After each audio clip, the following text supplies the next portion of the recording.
morning, fellow deplorables. What's up, everybody? Welcome to another edition of Zach's Live Trader.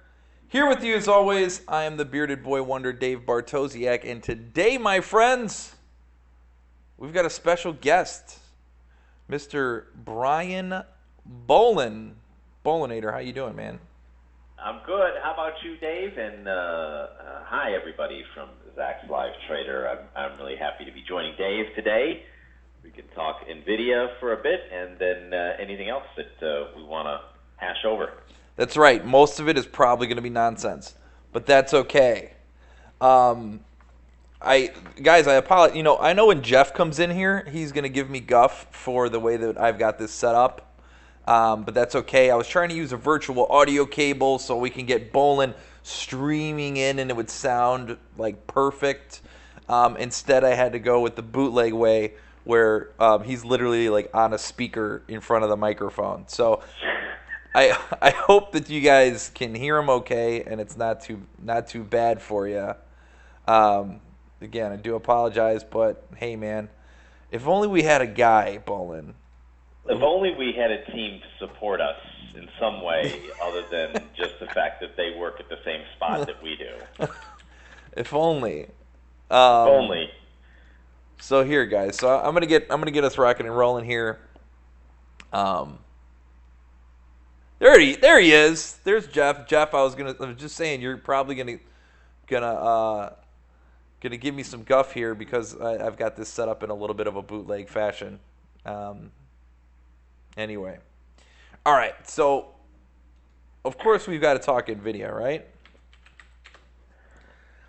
And looking at NVIDIA here, the trade that pays, though, gentlemen, wasn't it the 150, the 155, 152, 50 put spread here? So, you're saying there's a chance. Now, if you look at NVIDIA, we can see that they've come down on this earnings through basically on that 50-day moving average. So the 50-day is 157.38. So you got to believe that comes into play throughout the course of the day here. Look at NVIDIA's always, they made lows, came up to the VWAP. I know we love talking about the VWAP with FNG. But they're starting to sell off a little bit more even here. So what do you think, Bolin? Do you think we're going to get a chance to buy some NVIDIA cheap today and work it in long, or do you think it's just going to just keep going down today? Yeah, I don't like to talk about the specific stock action on an intraday basis like that because I'm always wrong. If I put a market order to buy in right now at 155, for sure it's going to go to 150. So over the long term, though, if I take a long-term view of this and I look at the numbers and I look at what the analysts are saying, the fundamentals say that this stock is going to 200, at some point. Is that right now? Is it in the next couple of weeks? For sure, no, because we're moving lower on this.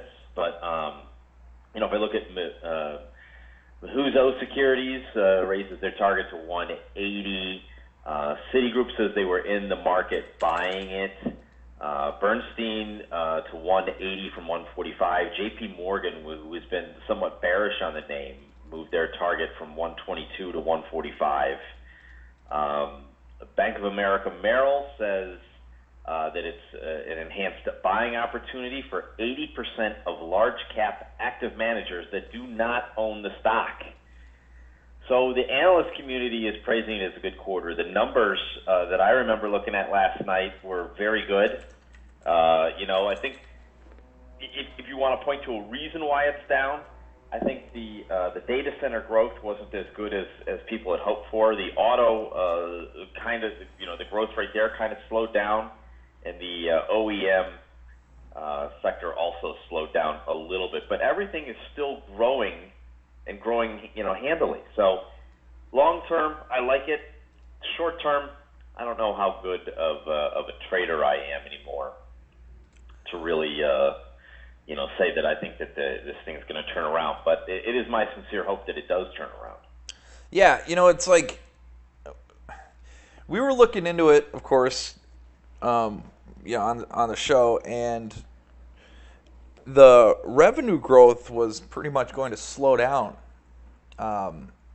going out a couple of quarters. So that's kind of what I was worried about. That maybe because that's what happened. Remember they had that report and just everything, and the stock dropped like 25%. It was a few quarters ago. And then everybody started talking like, oh, this, that's the end of NVDIA. It's never going to be like it used to be. But a big reason, oh goodness, sorry, I'm opening stuff up. And a big reason for that was the slowing revenue growth that eventually was going to hit us. So it's like that ticking time bomb that's always there. But the thing about it is, they're not. It's nothing new. It's not a surprise. Like we knew all of these numbers heading into it, and people are okay with buying it the day before the earnings report. But all of a sudden, the earnings report comes out, and the same numbers that we all knew suddenly become a problem. Right, and it's not only that we knew these numbers; it's that the guidance was even good. They beat the Wall Street expectations, maybe not the whispers. And I think that's kind of the thing of where you're selling it is like it needed to beat that whisper number was just a couple percentage points higher than the Street estimate. So if you look at it on a fundamental basis, everything's going good. The next quarter is going to be good again. Obviously we got the Andrew Left thing, from Citron in there, where he's coming out and shorting it the day before the earnings. And, the last time that he came out and said that he was short this stock, it crushed it and the whole market. So I don't want to say that the whole market, he's got the ear of the entire market, but he does have a bit of a solid track record going for him on this one. So I think a lot of people took heed of that warning. It's just, I just feel it's like sometimes the market just gets up on the wrong side of the bed. And then that's it. Everything's going to get slain.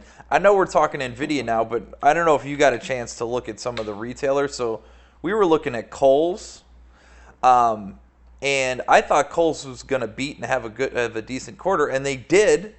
The stock was up in the pre-market, and then when it opened, it gapped down from 42 all the way to 37.5. And it's continued under pressure here, and it's like they're carrying over the biases, or do you have to just have an awesome quarter to go up this quarter, and if not, you're just going to get slain. One thing I was worried about heading into the quarter was that there were times when a company would report and I would see huge selling volume on these stocks, like right off of the open. It didn't matter what happened. They could beat, they could miss, it didn't matter. The stock would get beat up right away. And it was almost like institutions were using the day of earnings because they knew they were going to have a lot more volume that day and they could move money around a lot easier. That was sort of my hunch early on, is that kind of thing was happening, which is not a great sign, by the way, for the market in the long term, if these institutional guys are starting to peel off these holdings and using earnings reports, to disguise their moves. Right, and I think we've seen that like in the broader market too, where the volume across everything has just been, record lows for the last couple of weeks. You're really seeing the computers kind of back off, and I think spreads are widening on a lot of stocks. And the liquidity just isn't there. I mean, obviously, NVIDIA is liquid, and a name like Kohl's is still pretty liquid. But when you talk about the whole generalities of the market, these sorts of things are happening where, stocks are up in the pre-market, and then they open into the market, and there's just sellers just creaming the stock. Yeah. Yeah, it's very frustrating. At the end of the day, it is a supply and demand game, And at any given point in time, there can be excesses of supply or demand. And in this case, it looks like the demand side is for selling, and there is supply out there to be bought. And that's the thing. It's you can go in there and buy that stock now, and it just speaks to the idea of, how much leverage are you using, and are you all in on a stock? You can never really be all in. You got to make sure that you're able to double down on it if you need to. So position sizing becomes kind of the lesson of the day here. Yeah. So, one thing. So back to NVIDIA, like we actually had, even though today is upsetting for long-term NVIDIA shareholders. Well, we did the show on Thursday, today's Friday. Yesterday was Thursday. Wednesday we did NVIDIA. And it's one of the things I was worried about is that, this market, whether or not there's pessimism, of course there's pessimism here. But at the time on Wednesday's wasn't too bad. Yesterday's really when it got pretty ugly. I guess Wednesday was.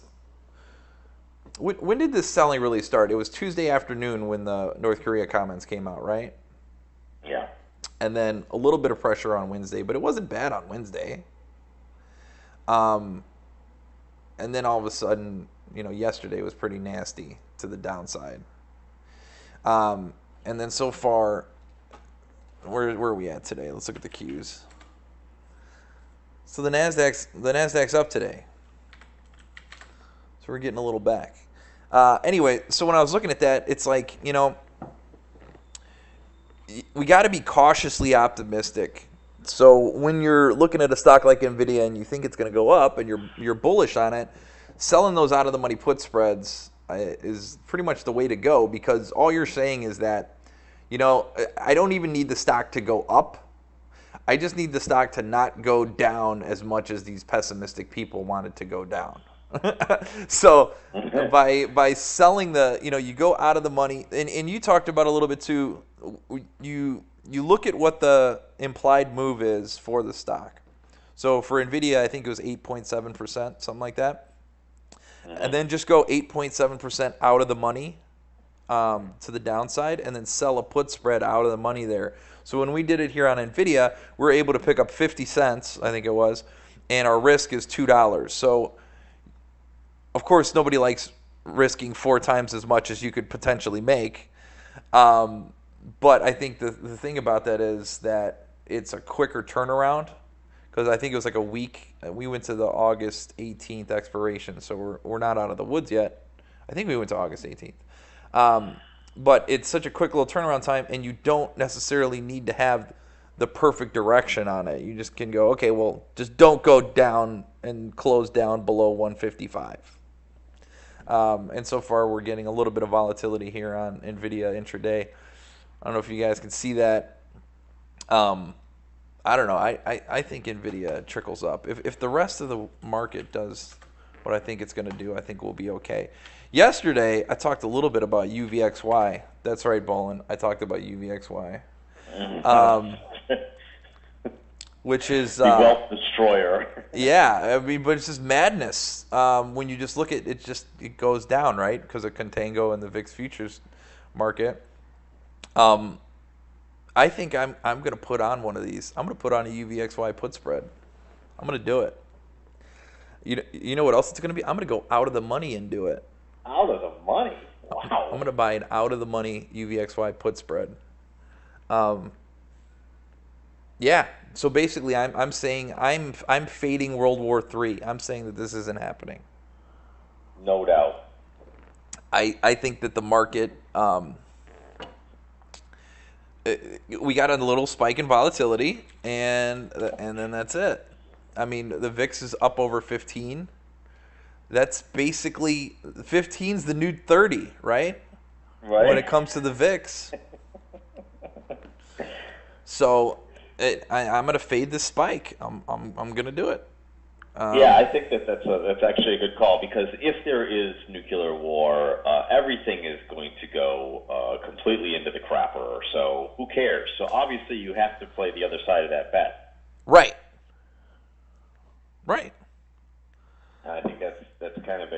no-brainer. I think a guy on Twitter I saw gave the free money VIX play the other night. It was really good. It was basically the same price straddle, but just at different points. So I guess not necessarily a straddle, but I'll have to go look it up and find it and report back to you guys. Yeah. I'm in over my head when I'm talking about VIXs and straddles and strangles. And that's okay. all I know how to do is take wild bets.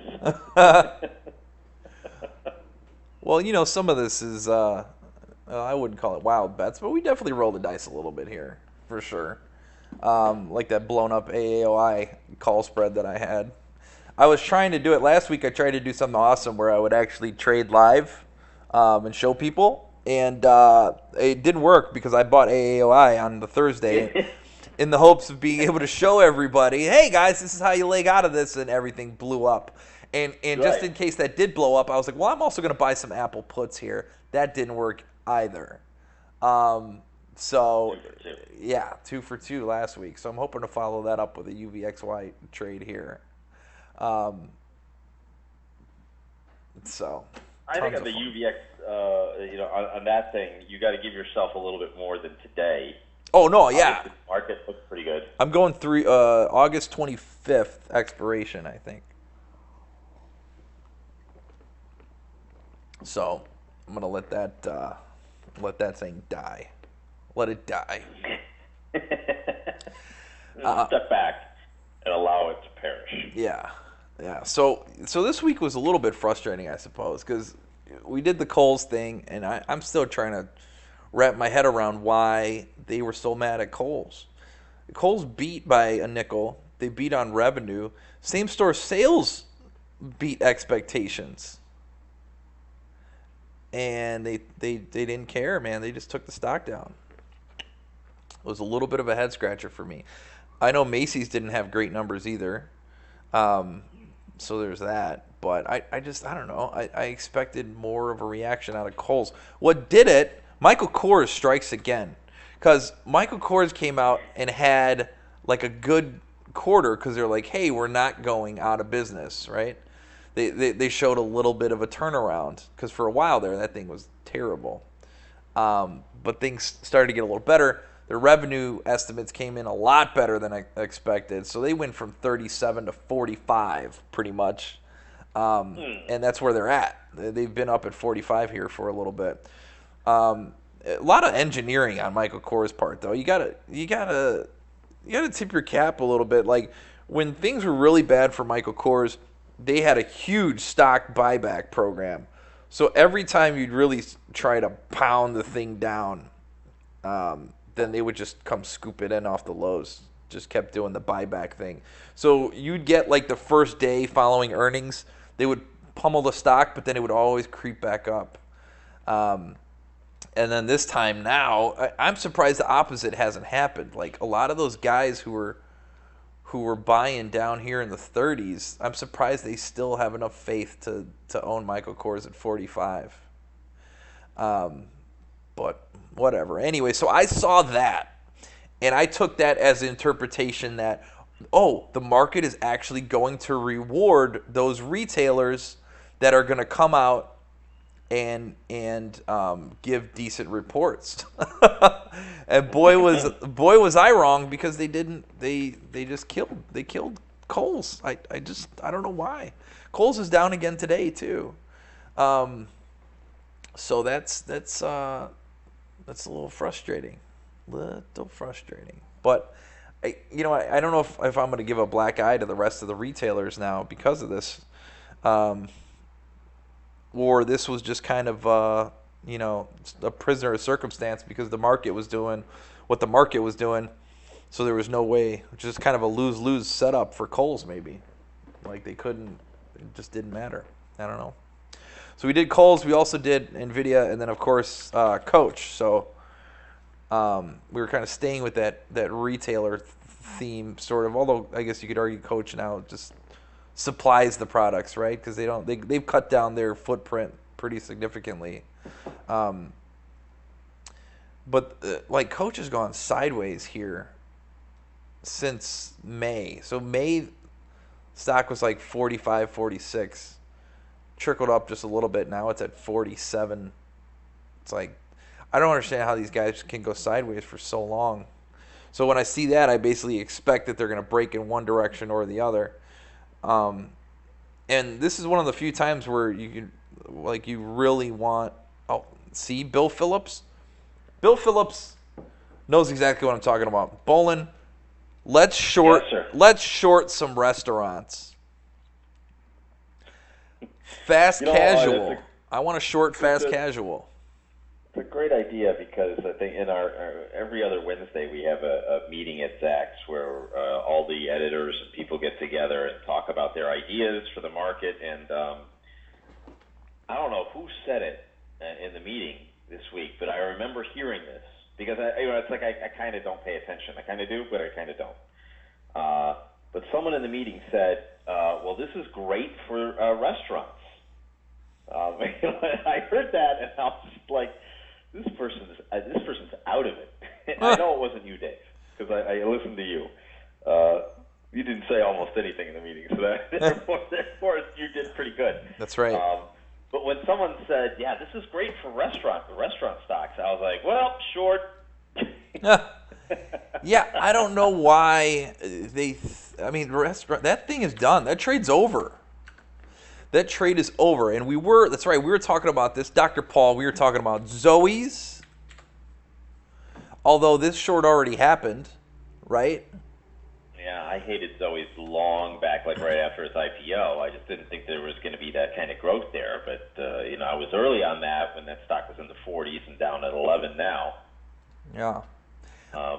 PBPB is Potbelly there.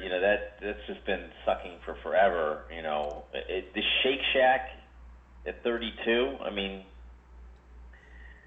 I don't think that thing runs higher, right?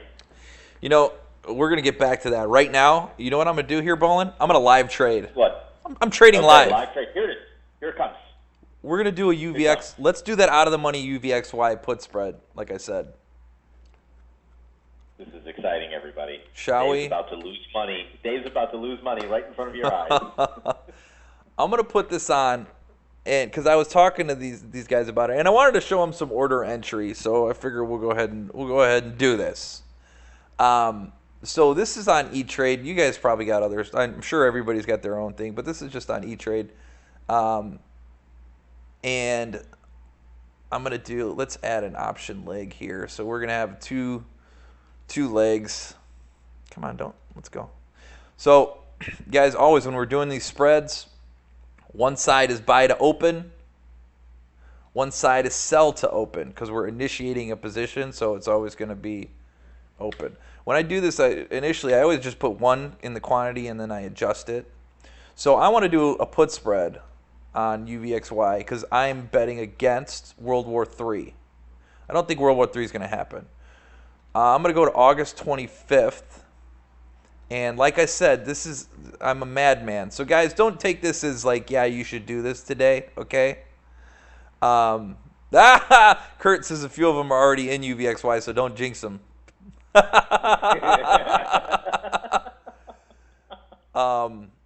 I'm looking. Let's look at 34, 33, 35, 34. Let's look at what a 34, 30, 34, 30, 34, 32. I'm going to mess around in this down here somewhere. What's the matter? Why isn't this showing me anything? What's going on here? There we go. So we got the midpoint of this. Let's see, 161. I like it. So we've got a G. That's what we're gonna do. So on a $1.60. So basically 6 of these. How about that? Let's try and put 6 of these up. What do you think, Bolin? I don't know if I'm gonna get filled on 6 of these. Maybe we should just do 5 of these.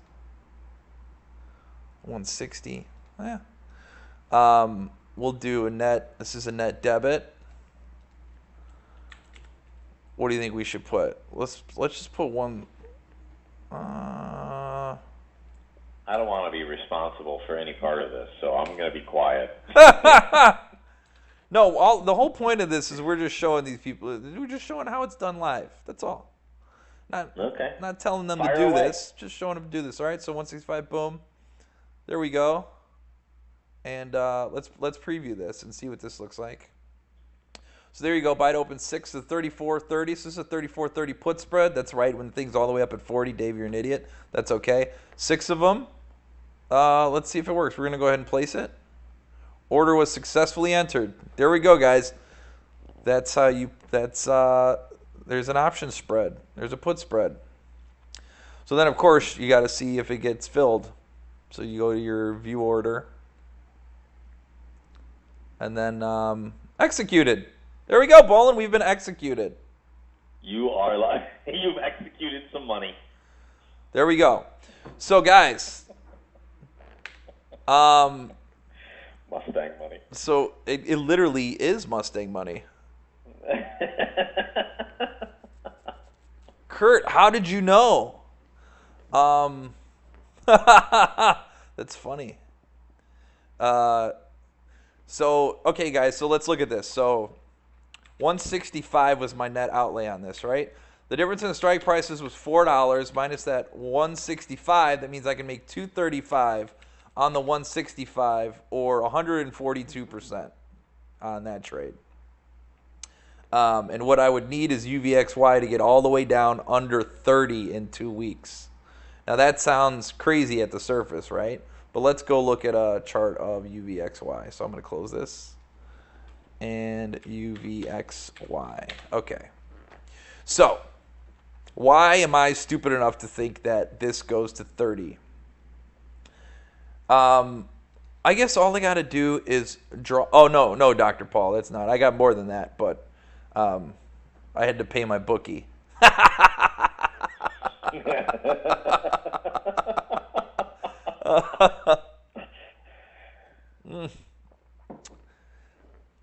Okay, so I mean, just pick a spot, right? So the last spike in May, UVXY, and this is probably split adjusted, right? Because these things are always reverse splitting. 63.40 was the spike in May. Okay. 3 days later, it was at 46. 3 days later. Okay. 4, 5, 6 days, 7, 8, 9, 10 days. So this is basically where we're at 10 trading days. So in 10 trading days, it was at 41.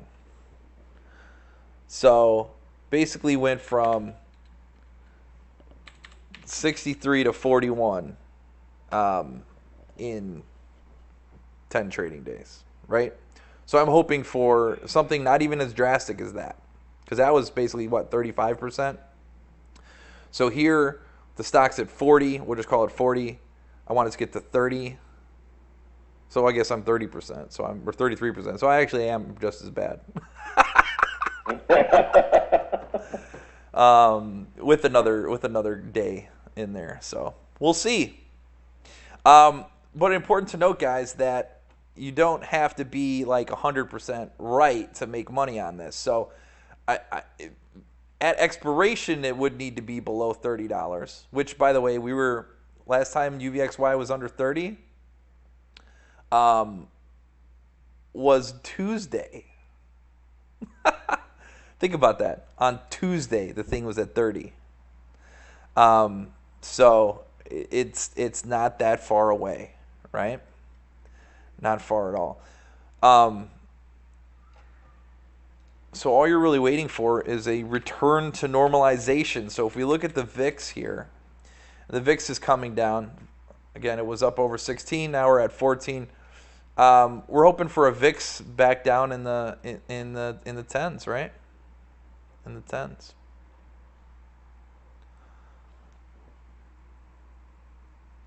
Yeah, no, 25%, Miguel. Yeah, you guys see? Bullet, it is 25%. This is what happens when I don't drink all my coffee and don't have breakfast. I haven't drank all the coffee yet. Miguel, thank you.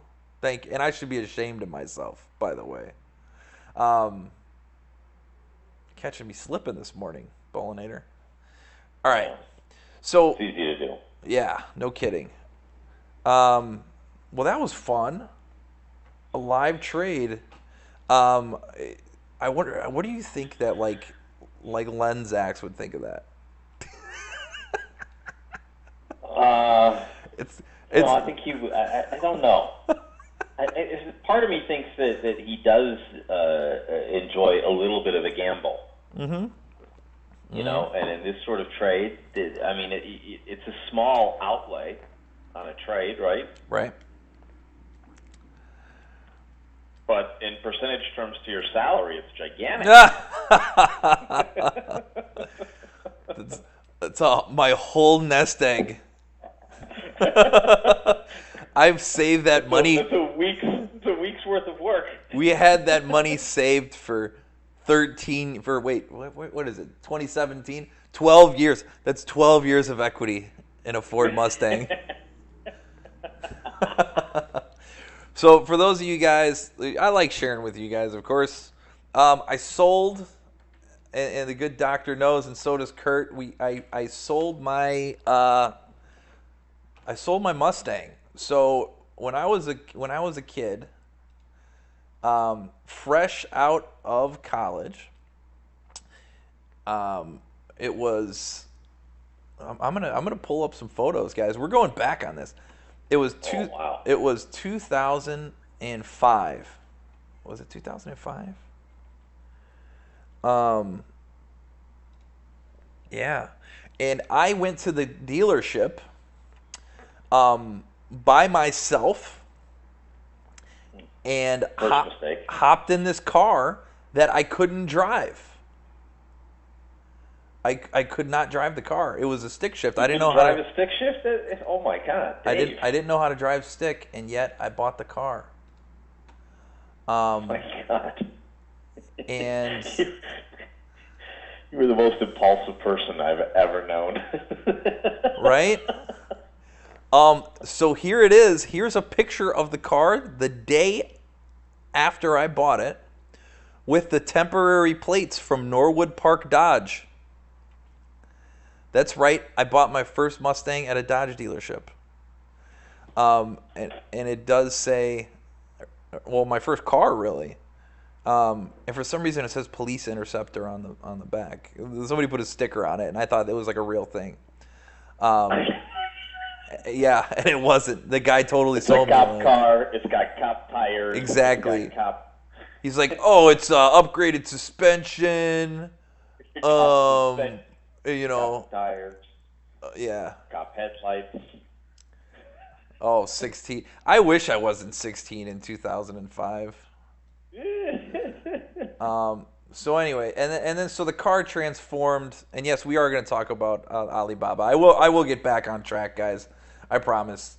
But anyway, so and then the car evolved, and I want to see if I can find. I just got to find this one picture for you guys so you can see how silly I am. And the guy who bought it doesn't know this, but I put nitrous on it. I like the electric the hose, the garden hose, and do it. It's just because Dave has to clean it out that way. Here it is. Look at that. How classy is that? I got there's me shooting nitrous up through the hood in the Cubs hat. And the trunk is open. That's why. Yeah, I know. There's the wing, but the trunk is open, and you guys can see the nitrous spitting up through the hood. I thought I was so cool.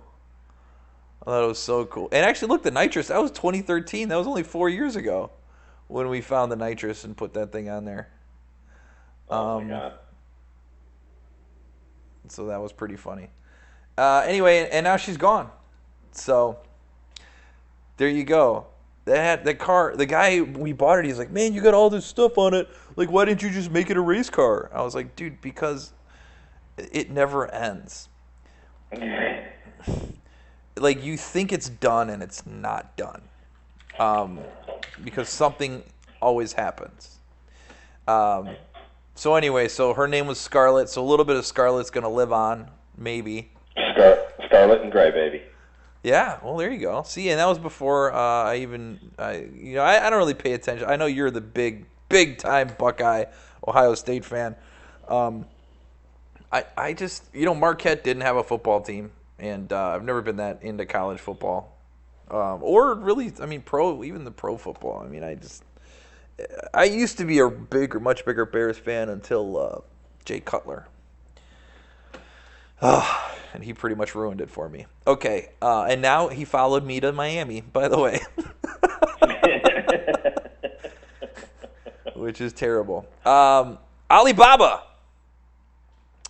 Looking at Alibaba here. They're going to report on the 17th, I think, right? Because we're definitely going to talk about them if that's the case. Look at this run that Alibaba went on.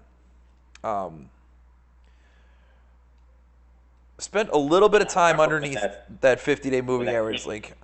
Go ahead. When that stock came out on the IPO, I remember how everyone said that was it. That's the top of the market. It's Alibaba's IPO. There's no way we could overvalue anything more than Alibaba. Right. A little bit of time, a good business model with the big customers, lots of demand, and a little bit of time, and you see what happens to a stock. I mean, that's the essence of investing, right? Yeah. And when, right away, it was that skepticism of all stocks Chinese is what it was early on. And I don't know if you've noticed, but a lot of these Chinese stocks have been going through the roof.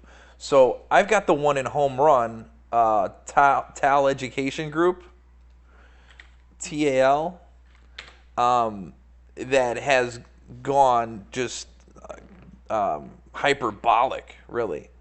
The stock's up at 169. I think the stock like TAL versus BABA, though. I mean, I'm a little bit, more suspicious of a name like TAL. Education in China. I mean, hey man, that's a little bit more market manipulation style on that one than there is on than BABA. Perhaps. BABA's got well, now, a little bit more. Well, how about YY? Isn't it YY? Is that their thing? That's a Chinese thing, right? Any stock with a Y in it, I try to avoid especially YY. So Etsy's out. Yahoo. Well, we don't even have Yahoo anymore. With five letters in a ticker, come on. What are you doing? Yeah, that's true too. What are some of the other ones? These Chinese ones have just been killing it. I remember just looking at them like, wow. Who? JD. Haven't they been rolling? Yeah. Yep. What's the other one? Oh man. Weibo? Is it like Weibo or? No. Weibo WB is the Twitter of China that that they redact all the time. Man, and look at that thing. That Weibo was $12 in February of 2016. Re-education camps.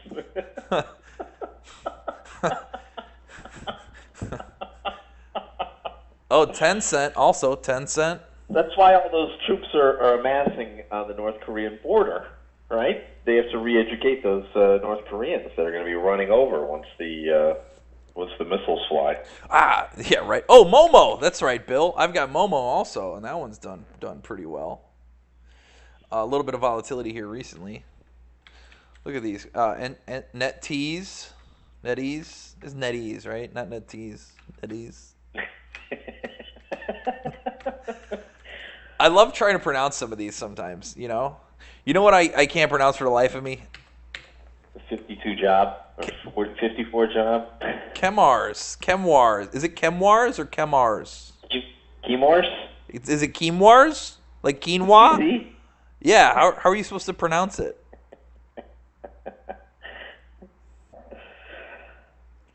Chemars? Chemors. Chemors? Right? Chemors, right? I don't know. It's a tricky one. Sticky wickets. I wasn't any good in phonics class. I will say that. Yeah. anyway, so we were actually talking about Alibaba here. So they're going to report. I think it's next. Here, let me get some. Next earnings is August 17th before 17th. The market. Yeah.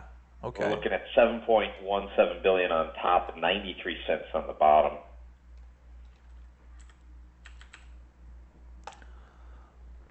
I think a good correlation, if you want to look at it, is the Amazon earnings to Baba earnings.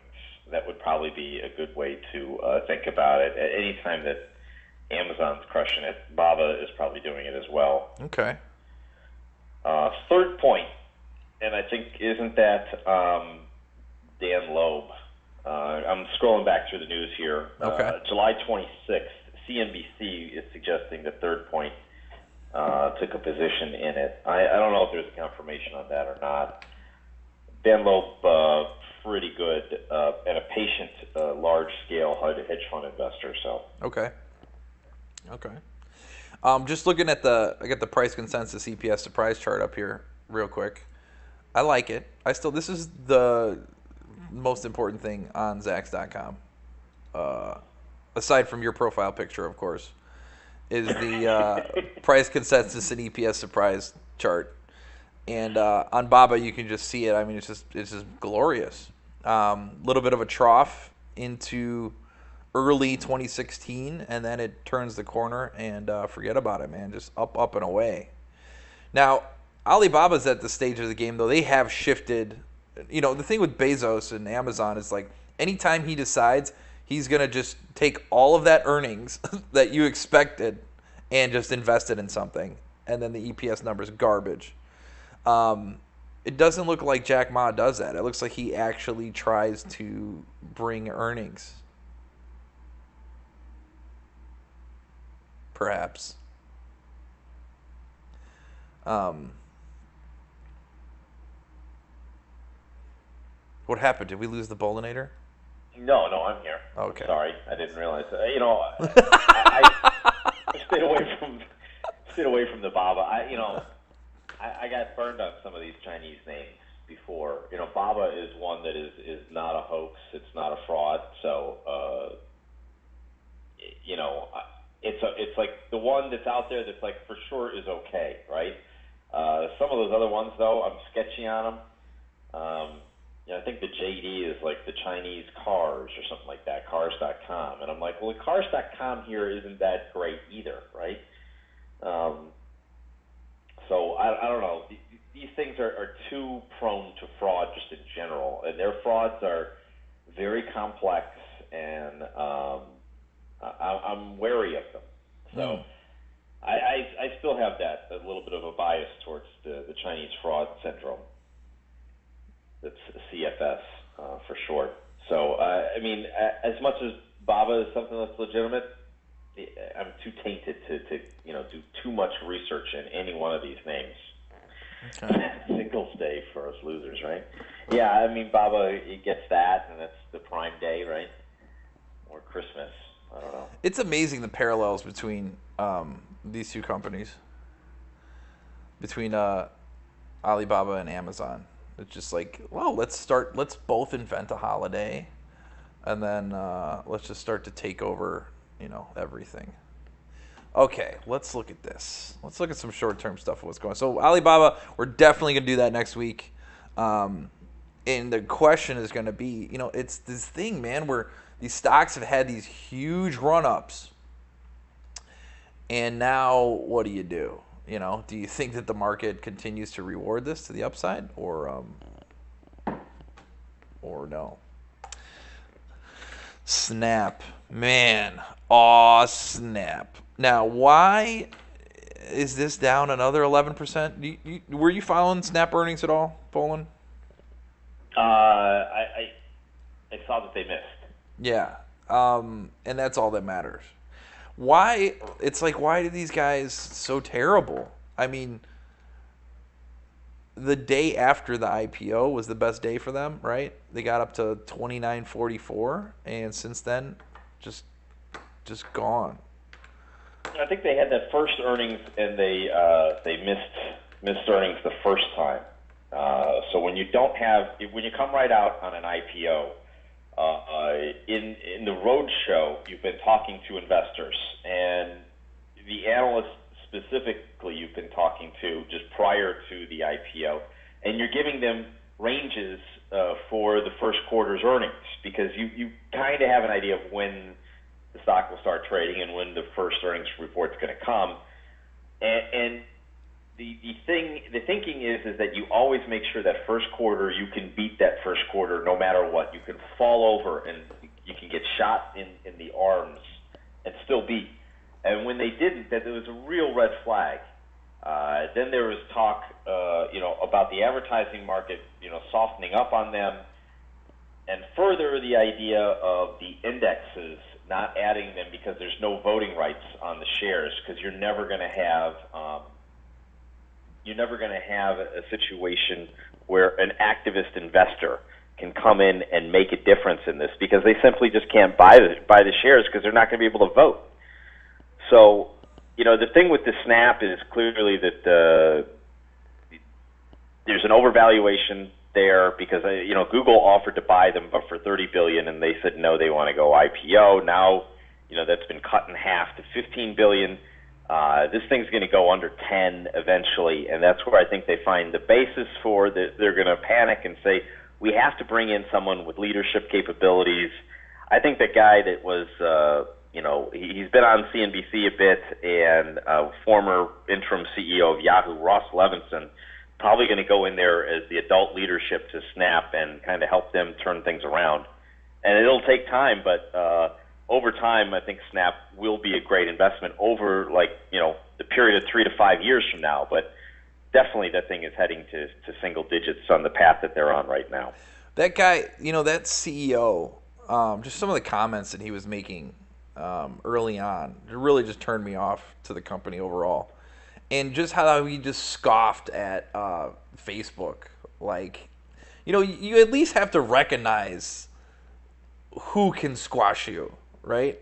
And right. When Facebook, lines up and says no, we're gonna take you gotta take a step back and realize that the strength of Facebook is a formidable opponent, and at least acknowledge it. And I think it just showed how cocky and immature he was. And then the numbers following since, and just everybody, they're just, and then like Bill and Dr. Paul have been pointing out, there's a lot of more shares that are coming out of the market here for them, lockup periods expiring and such. So there's just more supply, and it's, I don't know, man, unless this earnings report, a lot of people just jumped ahead of that. I don't know. What's the how many shares are short on these guys now? And maybe perhaps that's all these people that are, they're finding creative ways to protect their lockup shares already. I think the price to short this, that rate there is prohibitive. Yeah. Okay. So it's almost like a thing where you need the stock to dump a lot to make that make sense. Hey, you hear that buzzing sound? That's the glory of Sunny Isles Beach. I don't know if you guys could hear that, but the wonder of the yacht club here in Sunny Isles is that they decide to do this remodeling. I don't know what it is. It just sounds like a grinding sound, like a loud grinding sound that they do when they're I don't know, after somebody leaves the apartment, they fix it up. But if it's right on top of your head, or if it's next door to you, they don't tell you. They don't tell you. They just start making tons of noise, and if you don't like it, tough. So the management here is about as vapid as Snap's management. So I just wanted to point that out. So if you hear a loud buzzing sound, that's what it is. So sorry, guys. All right. Well, Kurt's got a question. So the put spread on NVIDIA, would you close a 150, 250, 155 put spread that expires today? Kurt, you got to specify. Are you short the put spread, like I said, or were you long the put spread? Because if you're short, oh man, look at this. They're gonna make it tough today, Kurt. If you're short the put spread, man, it's one of those things. It's a day trade, and I hate it when it gets to be a day trade. I still think NVIDIA is going to close above 155 today. But, you know, what do I know, right? I mean, this thing could switch on a dime. Okay, you're short. Okay, Kurt. So what I would do is right now, if NVIDIA closed, obviously, right now, it'd be 155.46. That put spread would expire worthless, and you'd pocket all of that money. We're definitely living on the edge here. I agree. So it's just a matter of how much you want to watch this thing. Do you want to? Is it going to stress you out if it starts to? Because it's trickling down right now, and it could get within that range. It could bounce. I mean, it's a coin flip when it comes to it, right? So where's it trading at now? If it's not a huge loss for you, I say you go ahead and close it out. The thing is, as we get closer to the end of the day, the time value is going to erode in that 152 put. So you're living on the edge, my friend. Personally, when I put on these put spread, I just let them go. Like if I go short and we're here, I let it go. Because the way I look at it is I did my, I set my risk parameters entering the trade. So I don't want to constantly shift my risk parameters, you know. And yeah, Kurt brings up a point. Last week, the same thing happened to us with Apple, Bolin. We were right on the edge with Apple and right on the edge with Tesla. Of course, the Tesla Iron Condor, they blew out through the top of that, so we lost on that. But Apple, we were right on the edge. We had a 150. I think we were short the 155 call spread, 155, 157.50. And Apple closed like 156 and change, so it was like right in between there. And just like Bill says, roll it. You could do that too. Just roll it out another week. If you did that front day expiration. I think in the video, I put on the August 18th, so I went out a week, but I know you guys do your own thing. That's totally fine. I'm just trying to give you some guidance and some input for what it's worth. So if you want to trade the front day, trade the front day. Heck, you know. I mean, I'm the one putting on UVXY put spreads. Let's check in on that. Where's UVXY right now? Bolin 38.94. It's going down. Going down. It's going down. There you go. Making money. The put spread's working. Put spread's working. Already making money. My thesis is... But don't look at it. Don't look at it because you've already assigned your risk parameters for it, I think someone wise just told me. There you go. Yeah, no, I'm going to leave this. What happens... You should look at what happens to UVXY over a weekend when nothing happens. Because it's the nature of the volatility index, right? Essentially, you are saying like, okay, within the next week, what are the odds of something terrible happening? Within the next 2 weeks, what are the odds of something terrible happening? Pretty much. So obviously the odds of something terrible happening in 2 weeks are greater than the odds of something happening terrible in 1 week, right? Just because there's more time for it to happen. So that's why you get that contango happening in the VIX futures curve. And that all works against UVXY. When the further out contracts are more expensive, that eats away. That interest is basically in your favor. And that's why UVXY, take a stab in the dark where UVXY was split adjusted in September of 2015. And if you're looking at the screen, you're cheating. 9,125. 2 years ago, 9,125 split adjusted, and today it's at 30. Today it's at 39. So it's always working against UVXY. That's why this is how I like to fade volatility. My favorite fade of volatility, UVXY put spread. Let's just hope it works this time, because you know. Yeah, because Trump has said that maybe that first warning wasn't strong enough. You might have to do another 2 or 3 more warnings. Well, the funny part about the warning is that it's immediately followed up by Rex Tillerson going like, "Yeah, come on, we're not really doing. Come on, guys, we're not that. Come on." Oh, easy. Yeah, and then in a follow up, pretty much everybody's just been like, "Yo, no, it's not like that, guys. You guys are sensationalizing everything that the president says or the president tweets." So they definitely talk down the rhetoric a little bit, but is there really any reason to believe that it's different this time? I mean, think about how many years North Korea has been talking garbage. Maybe because of the missiles now, right? That we're worried about it. Oh, somebody dropped their headset. Oh, is that me? I'm sorry. Oh, yeah. It's like somebody dropped their headset. Yeah. Hey, I gotta go. I mean, this has been fun. Oh no, it's this lasts an hour, Bolin. That's what we do. My God. We give you a full hour, and it is an hour. So, hey, it's time to go. So, everybody, I want to thank you guys so much for hanging out with us while we're spouting our nonsense here on this Friday morning. This was fun. Bolin's got it. Bolin, thanks for joining us. I appreciate it. I'm sure the rest of the ZLT crew appreciates you taking time out of your busy day to help us out here. And